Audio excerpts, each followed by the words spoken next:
Okay, again, in the book that I authored, Shadows of the Beast, we address this subject rather extensively.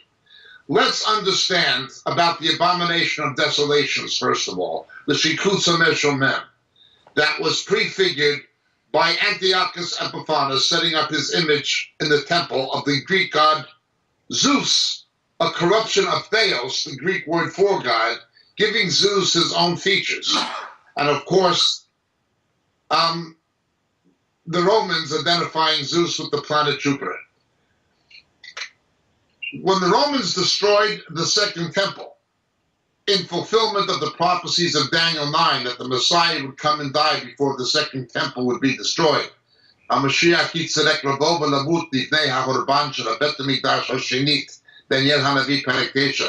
big problem for Orthodox rabbis is that the temple was destroyed in 70 AD and the Messiah had to come by any plain reading of the text. Be that as it may, when it happened, according to Josephus, the Romans set up pagan incense on the Temple Mount where the house of God had been and where the Holy of Holies had been, and began worshiping their gods.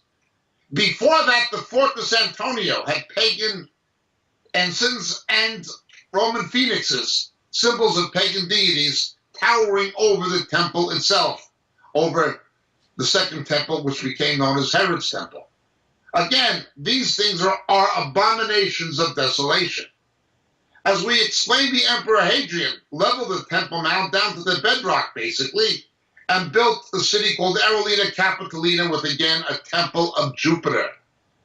Another abomination. Constantine's nephew, Julian the Apostate, attempted to repaganize the Roman Empire and to reverse what Jesus said about not one stone being thrown down upon another. He actually attempted to rebuild the Jewish temple on the Temple Mount. And all these mysterious fires happened, recorded in history and so forth. It didn't work. Well, it goes on. Now there is an abomination of desolation called the Dome of the Rock. It is called the Mosque of Omar, although it is technically not a mosque. It is opposite the Mosque of Aqsa. There is a view that it is on the location of the temple, or where the temple, the first and second temple stood. This is the proposition of Dr. Dan Bahat, very eminent archaeologist who I briefly met once in Jerusalem. That is his proposition. His proposition is that the Beautiful Gate was the Nicanor Gate, and it would place the temple right where the Dome of the Rock stood. The alternative, the rival theory, is the one of the late Professor Dr. Asher Kaufman, that would have placed the temple 70 meters north, placing the Holy of Holies, or situating the Holy of Holies where the Dome of the Spirits presently is. It would align it in a direct line with the present Shar HaRakamim, the East Gate or the Golden Gate, under which there are Herodian foundation stones discovered by the Christian archaeologist, Dr. James Fleming. And that would have a linear 180-degree alignment with the cleft of the Mount of Olives, or the sacrifice of the red heifer, ritually. Both arguments have their support. If Dr. Kaufman's position can be believed, it would mean the temple could theoretically be rebuilt without destroying the Mosque of Omar. And it would fit Revelation 11's description of the outer court being given to the Gentiles until the time of the Gentiles is completed.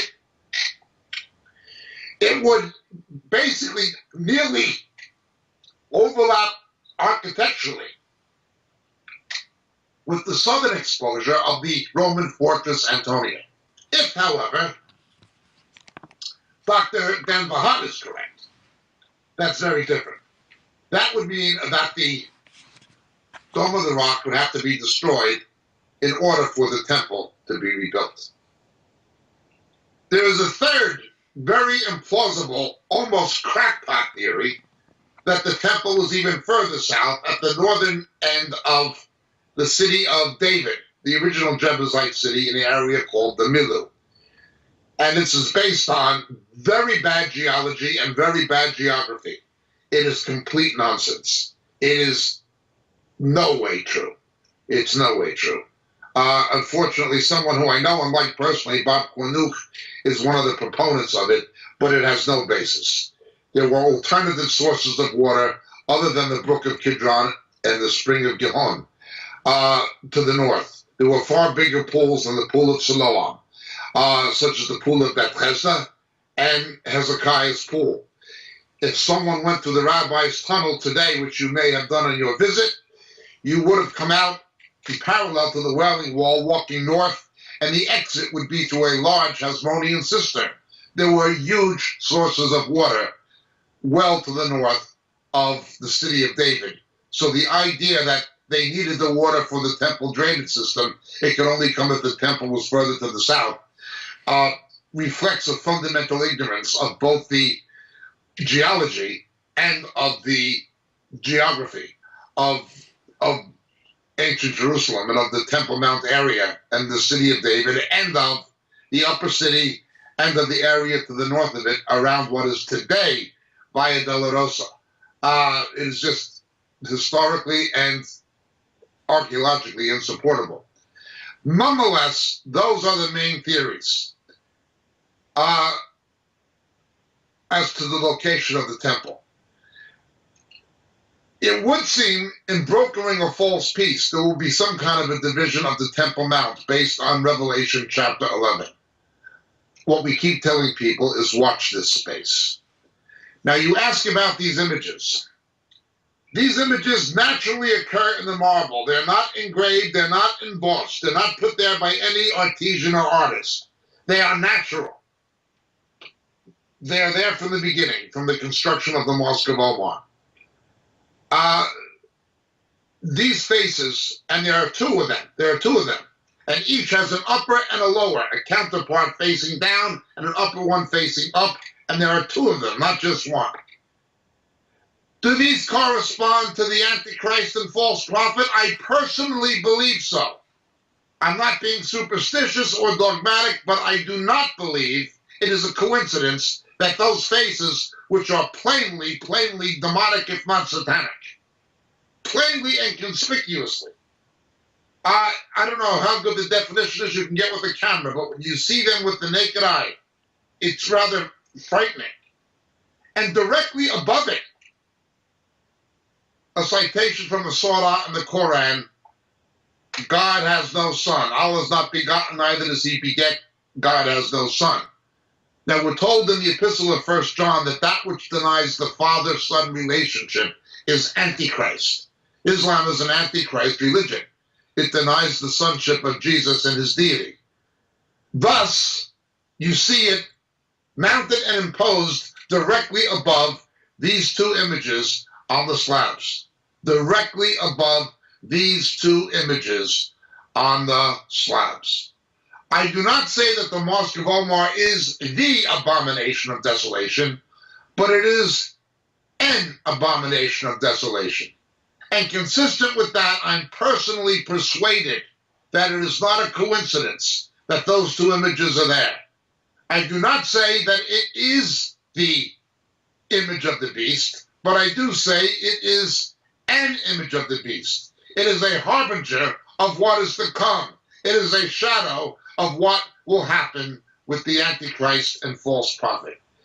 The coincidence, it's too conspicuous to be a mere coincidence. Now, of course, Islam ignores this. Islam utterly ignores it. It doesn't like people looking at it or pointing it out. Nonetheless, it is there. You cannot mistake these two facial images as being something other than what they look like when you actually see them with your own eyes, directly under a quotation from the Quran that said God has no son. And they're on the southern facade. That is looking down over the original city of David. It is absolutely diabolical. Again, I'm not trying to generate superstition. I'm not trying to be mystical or hyper-charismatic. But it's too apparent, too conspicuous, too pronounced, in my view, to be mere coincidence. I believe God has allowed those things to be there to disclose the true nature of Islam and to disclose the spiritual battle over the Temple Mount that will climax with the Antichrist and false prophet coming into conflict with Jesus in the last days.